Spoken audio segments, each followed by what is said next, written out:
So I've reached the end of this trail. Normally it would go up here a little bit and then turn and follow the lake around a little bit, from what I've understand from the maps.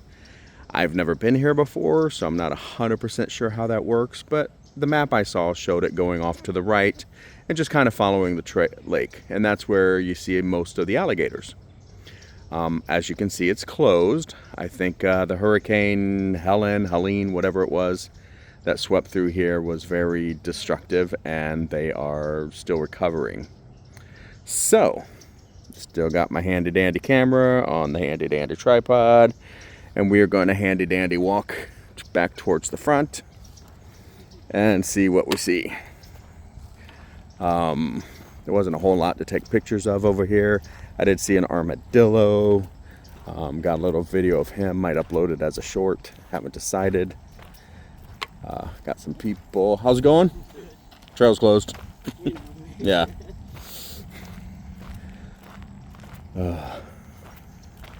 So yeah.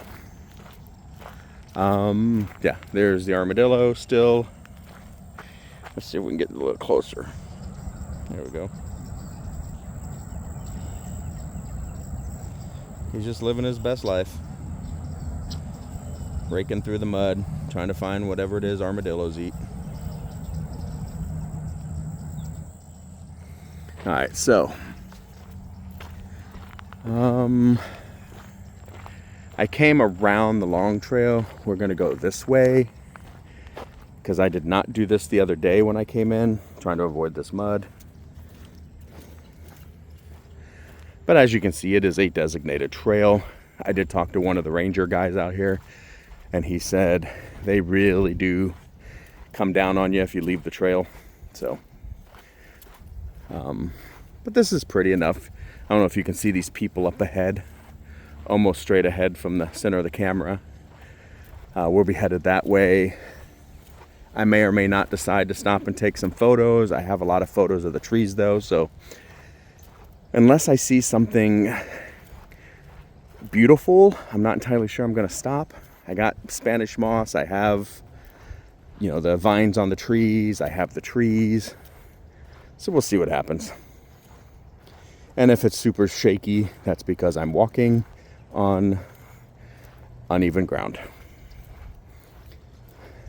So, and then yeah, that is pretty much this place. How's it going? How's it going? It's all right. So yeah, we gonna go through here. There's a couple other trails. I don't know exactly what they do. See, I believe this one is the one I took the other day with my friend, which is why I said I have no problem going on this one because I hadn't been on that one yet. I see some blue starting to come out in the sky.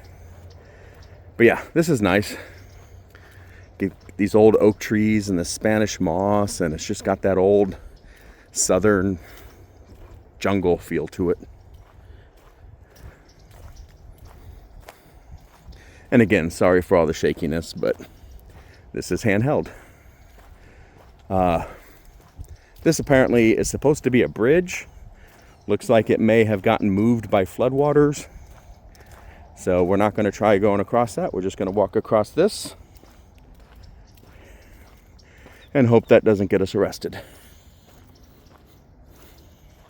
But yeah, that's the brightest sun we've seen all day. And it may brighten up a spot like right here where you can see it shady and then a little sunny and then shady again. If I see something sticking out like that, I might stop and take a photo, because that is, I love it when pictures do that. We don't get a lot in Colorado because it's, you know, we don't get a lot of cloudy days. And when we do, I'm usually doing something. So, but yeah, sometimes, you know, the sun will come out and it'll hit a tree or a flower or a building or something just perfectly. And you're like, oh my gosh, I got to get that.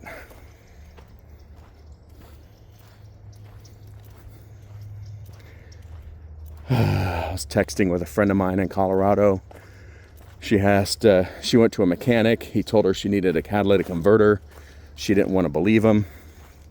So she's going to another mechanic to get a second opinion. Because unfortunately, catalytic converters got expensive in Colorado. A couple years ago, they signed a law saying all catalytic converters have to meet California requirements. And California's requirements are very strict. Basically what it did was it skyrocketed the cost of catalytic converters from, a couple $100 installed to a couple of $1,000 installed. So it is significantly different.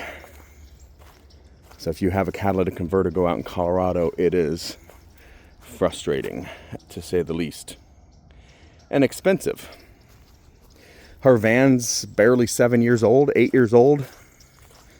So she doesn't think it's the catalytic converter, but it could be. Mine went out when my truck was over 20. So teach their own. Yeah. The new law says they can't be sold, installed, or I think that's it. Sold or installed in Colorado. But if you leave the state, if you say, let's go to New Mexico or Montana or Kansas and go to a transmission or go to an exhaust shop and say, I need new cats, they'll put them on for you.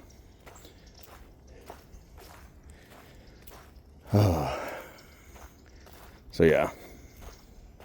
And you'll get the non-California compliance. So here apparently they do classes, maybe kids, Boy Scout troops or whatever, but they sit here under the trees, learn about nature, learn about this part of Central Florida, learn about everything. I remember doing stuff like that as a kid when we'd go on field trips, but it was always hot, always humid, bunch of kids all sharing benches and being pushed in close so everybody could I was going to say stare forward and then look forward. And it was always hot and miserable because there's never a breeze when it's that hot. There's a slight breeze today. Sorry, had to stop and felt like a mosquito on my leg. Had to get it off. There's a, ooh, that's kind of pretty. Straight ahead here. Framed like that. But there was a, what was I going to say? Yeah, it felt like a mosquito or something on my leg. But there's never a breeze when it's hot and humid. There's only a breeze when it's cooler, apparently. So, yeah, welcome to Florida.